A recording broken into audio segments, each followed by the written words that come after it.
This is the Out of Time Film Podcast, where your hosts Tom and John discuss everything from blockbuster films to TV and games like there's no tomorrow.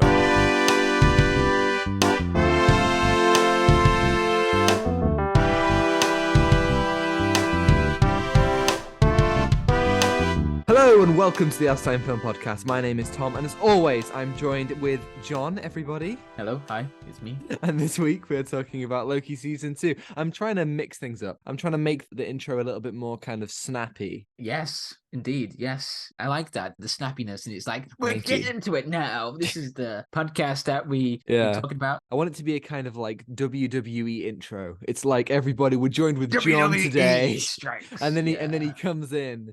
But yes, we are talking about Loki today. Yes, indeed. I'm very excited. Yeah, I'm very excited to talk about it as well. It is something that I have been waiting for so long, since 2021, when it was just getting to the point where Marvel was releasing these new shows. And then when Loki came out, we were like, this is something nice. This is really cool. And then 2023, we're here now, and there have been so much content that we've been through in that amount of time, with so many shows and films as well. And season 2 is finally here. We've been watching it every week, and it has been one of the most exciting things to watch. You know, recently, when you're watching a TV show and it's like, oh my God, this is something that is crazy. And oh boy, it did not drop the ball like what Marvel has done with their shows. They have dropped the ball most of the time, but with this, oh my God, this might have been one of the best things in the MCU ever. Absolutely. I mean, finally, Marvel TV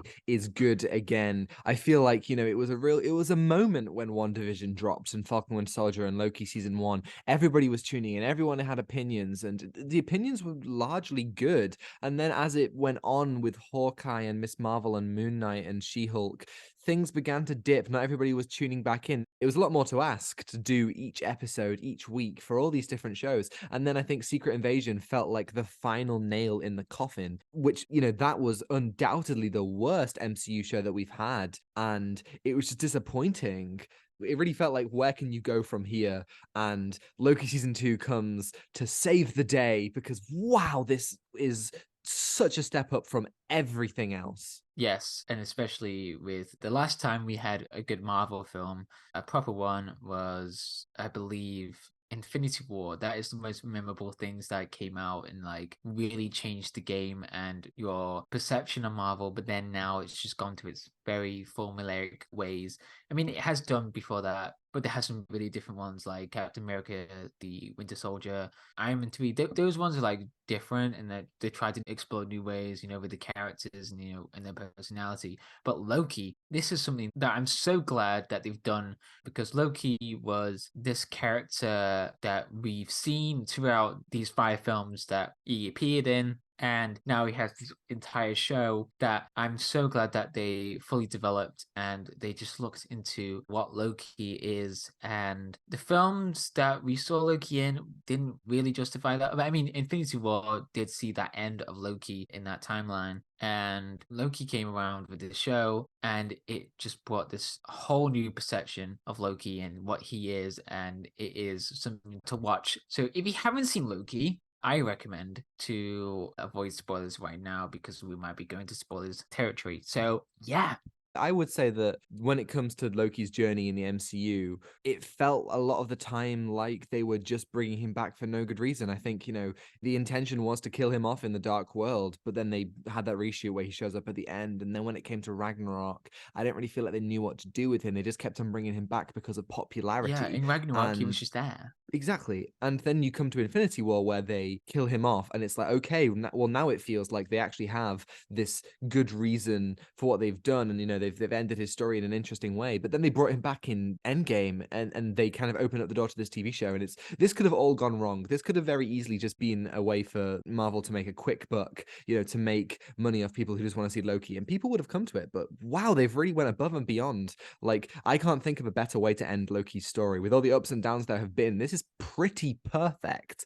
As you just said, full spoilers ahead for those who haven't seen. Briefly explain the plot of Loki Season 2 for those who don't know. Loki, working with Mobius and Hunter B-15 and the members of the Time Variance Authority to navigate the multiverse in order to find Sylvie, Ravonna Renslayer, and Miss Minutes. Yeah, nice. So I think we are both in agreement that this is one of the best MCU things in a while.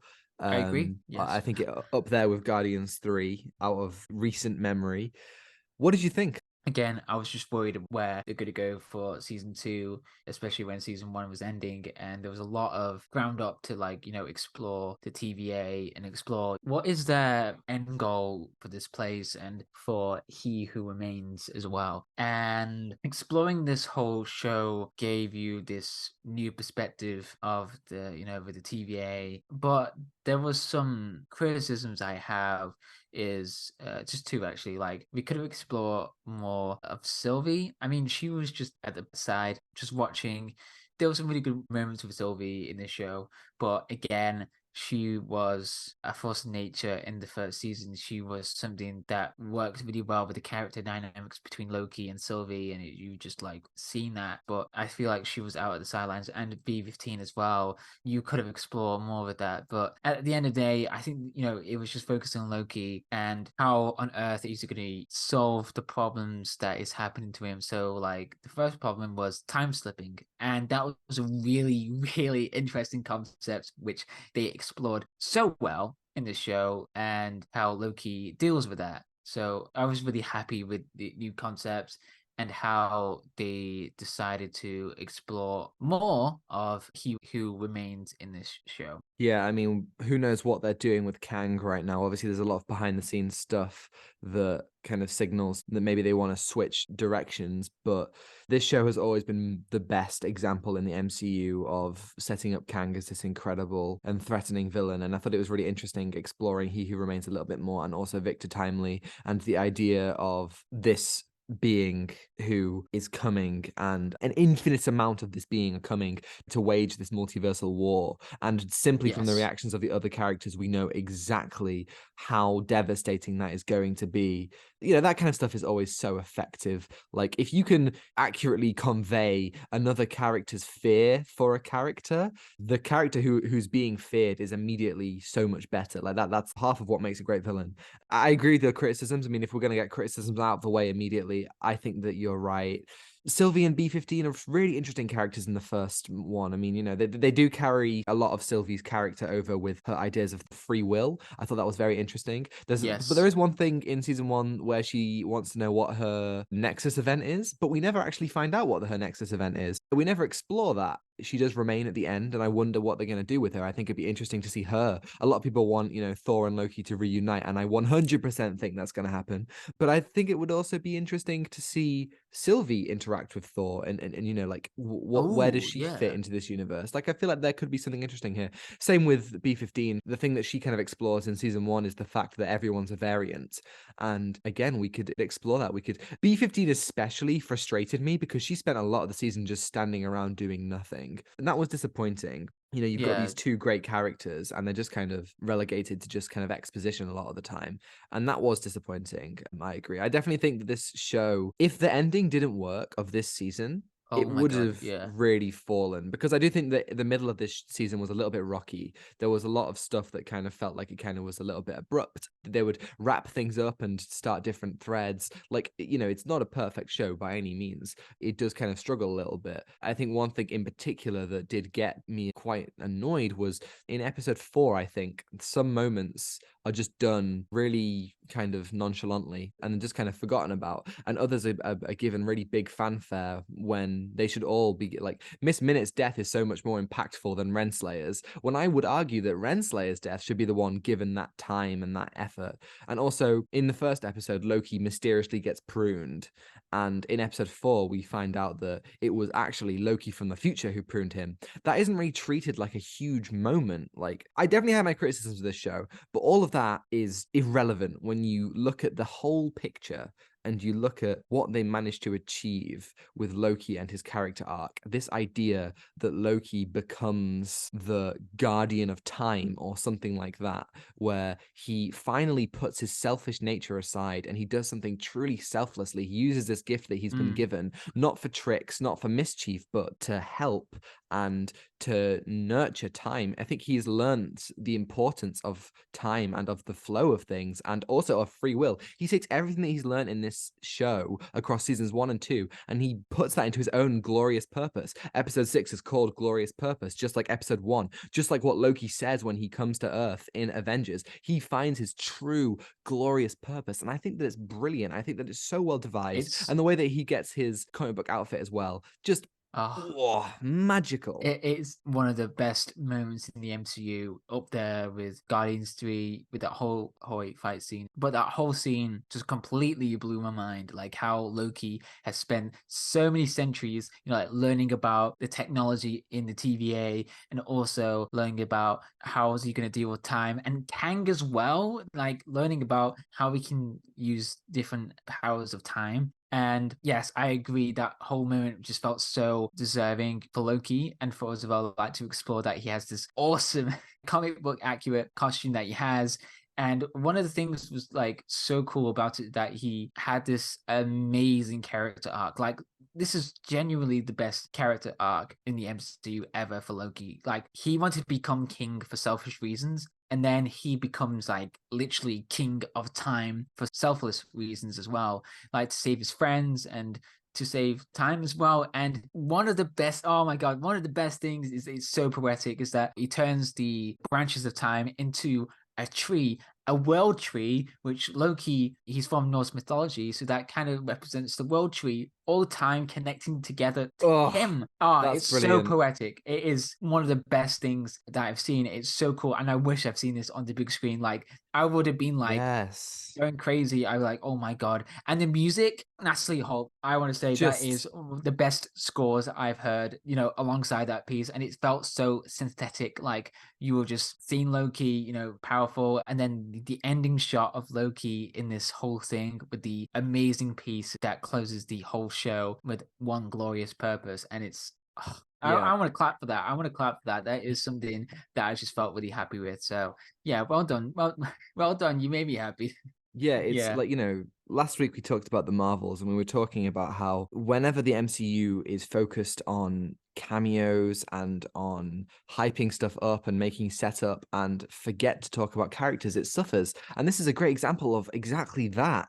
When it focuses on characters, and when it focuses on the story and the arcs and the journeys, and it really lets emotional moments have weight, it works so beautifully well. There's a moment in episode 2 that got a lot of people kind of annoyed for some weird reason, where Loki and Mobius sit down and have a slice of pie and just talk about things. Oh yeah, people got mad at that. Like, yeah, people got mad at that because it was just pointless. And it's like, no, it's not pointless at all. We're exploring the characters, and we are getting a moment to sit with them. This show does not care about a lot of the things that other Marvel stuff do care about. And I hope that Marvel takes this as a lesson. They realize that because of things like Guardians 3 and because of things like Loki, things that aren't bothered about cameos, things that are bothered about characters and about journeys and about emotion, they will take those things.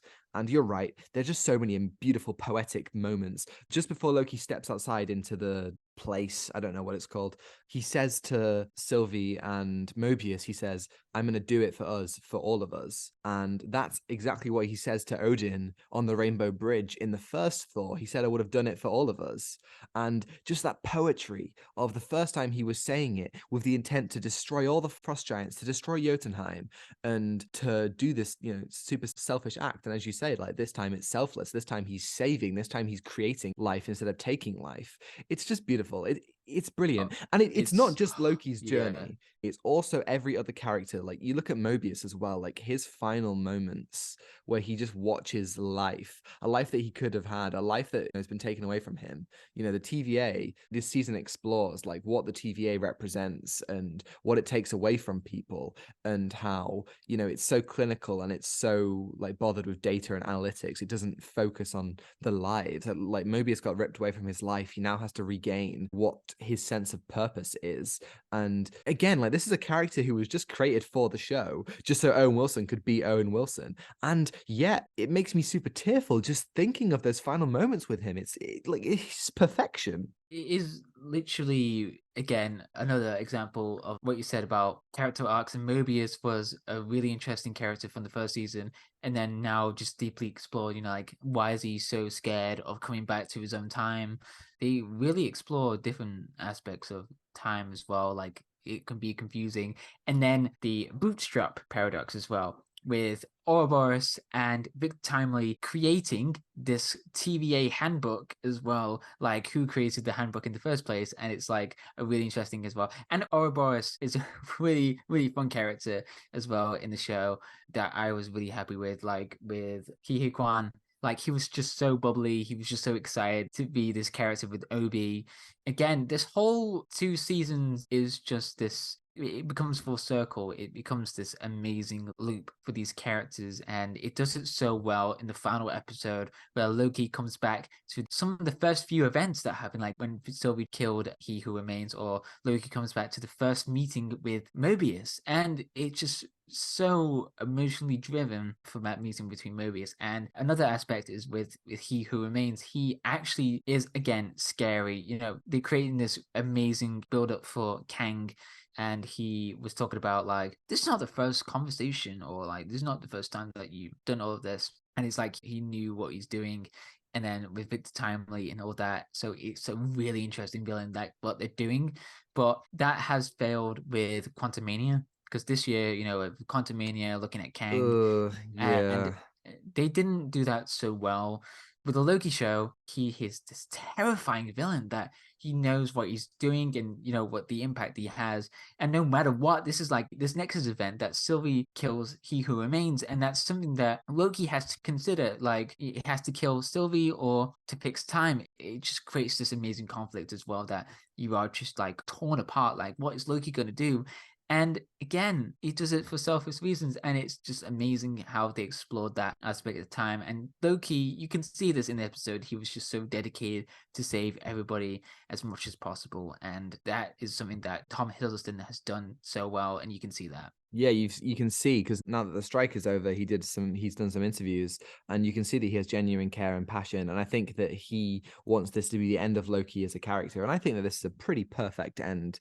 This idea that you can't like change the past, and you can't change the hand that's given to you, but you can make a better future.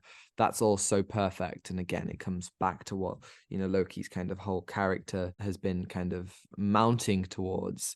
And I do love the other ways that they explore time in this. As you said, the bootstrap paradox, that's really fun to see. The whole first episode where Loki's time slipping in between the past and the present of the TVA. These are just really interesting ways to spin this show. And obviously this season is without Kate Herron, who directed the last season.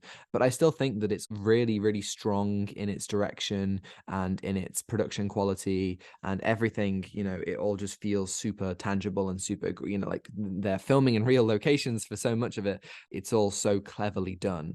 And there's one episode that I thought was really interesting, which was episode 5, where everything kind of fails and everything unravels, and people just become their variants. They're living in the timeline, and we get to see what their lives are like, especially Mobius, like, living as a single dad, and what that kind of looks like. And I thought that was really interesting, a study of, because Sylvie's whole thing this whole time has been free will at any cost, but we kind of confront the fact of, well, it's not at any cost, because it's not that simple. You can't just do that, because things will unravel, and you kind of have to confront a different way forward, a way that isn't death. I love the thread of this season, which is like, death isn't the way. There's this bit where like a load of TVA agents go and start pruning the timeline, but that doesn't do anything. Like, it doesn't make the timeline any more stable. The branches are still unraveling, and the loom can't take it all. They try to fix it, but the way to make it is to embrace it and allow life. It's like what I was saying earlier. Loki is creating life with what he does at the end. He's not killing, and we get the same thing with like killing He Who Remains. Like embracing death doesn't do anything, but it's life that truly creates. And I think that that's all so beautiful and so well done. And I'm so surprised that this season and that Marvel has managed to pull this out of thin air. Like, they've been, like, I don't know how they've had so many. Like, I thought it was just James Gunn that was making good Marvel stuff these days, but no, seriously, that they made something magical, something really special. The masculine urge to say, we're so back. after this is over, like with Marvels and stuff. And it's like, oh, it's so jarring. And I love episode 5, like they explore different aspects of, like, with the other characters, like where they were in their time and with the branches and stuff. That was such a fun episode. Like, where is this going? And I just loved how it was just going in different directions. And I really liked, again, it's not formulaic, it's not generic. It is something so poetic in terms of like storytelling. And it's done something that Marvel has never done before with Loki, and explore that unique aspect of selflessness and the idea of being gods. And Loki has to figure out, what does time mean to him, but also the god of mischief as well. And it's a really interesting aspect to think about as well, because with Kang the Conqueror, he is this terrifying villain that conquers throughout time with different timelines and stuff. And he is this chaotic character, while Loki is this god of mischief who does some form of trickery. And the best thing is that he uses that power to power up all the branches. And it's like this form of chaos that actually helps to save life. And it's so poetic. I'm genuinely so impressed, and like it really is so crazy going from last week we were like, oh, the MCU is in trouble, to this week where we're like, wow, where did this come from? That's so great. And I think that I am worried still. Like, this, as good as the show was, I'm still worried, but there is light, and I think that it's important to focus on that light, particularly with the TV side. We don't have a whole lot coming out. We don't really know what's coming, but we have Echo, which is going to be something called a Marvel Spotlight, which is going to be like a shorter TV show, but it's going to be character focused. And it's also the first TV MCU show, which means it can be gory and it can be kind of really dark and heavy. And the thing that makes me excited about that is just the idea that we are going to have more stories that just focus on characters, that aren't bothered with an ongoing story and setting things up. Like, so much of the Marvels was about setting things up. It felt like it cared more about that than it did about the actual story. And so much about, what we have in the future feels like it's all about cameos and nostalgia. But Loki isn't, and Echo doesn't look like it is. And I just hope that this is where Marvel goes. I hope it doesn't continue down the whole path of, hey, remember this, remember that. I hope it focuses on this kind of stuff, because Loki is living proof of how fantastic it can be. Because I didn't think any MCU show would ever be so high in my rankings, but if I were to rank the MCU, this would be very high up there. I agree. It's going to be top 5. I have to say, it's going to be top 5. I'd have to do a rewatch. I couldn't I couldn't tell you, to be completely honest, but yeah, I mean, it very well could be. I mean, it really is so strong. I rewatched season 1 as well before this, and I was just reminded of how amazing it is. I can't really remember what we said at the time. We covered every episode each week, but rewatching it, I was struck with just how, focused on character it was, and emotion, and how brilliantly that came out. I really, really loved that so much. Okay, so you said earlier that this is the best MCU thing since Infinity War, and you're also saying top 5. So I'm curious, what are you going to give it out of 10? Ooh, I really love this. It is something that again, Marvel nowadays is just completely just losing the side of, like, what they're doing with the characters or what they're doing in the stories. And Loki is something that really surprised me, and what they've done with the character. I'm thinking, I'm going to say 9. I'm going to go with a 9 or 10, but 9 is somewhere that I feel comfortable with. Like, this show is just honestly so surprising. I enjoyed talking about this show. It is such a pleasure to talk about. Isn't it good to talk about something good? Yeah. I mean, we talked Drink about it Killers in, of the Fatherland. folks. Yeah, no, we've talked about good stuff, of course, but just like after last week, it's good to be unanimously happy about something. It is so happy, and I hope that the score for Loki comes out, because that whole piece is amazing. So I'm going to be putting that on loop. I'll be like, yeah, this is awesome. Yeah, I agree with everything that you say. It really is just so unfathomably amazing. I remember when episode 1 of season 2 came out, I made a note and I was like, yes, this episode of the podcast is going to be called, Marvel TV is finally good.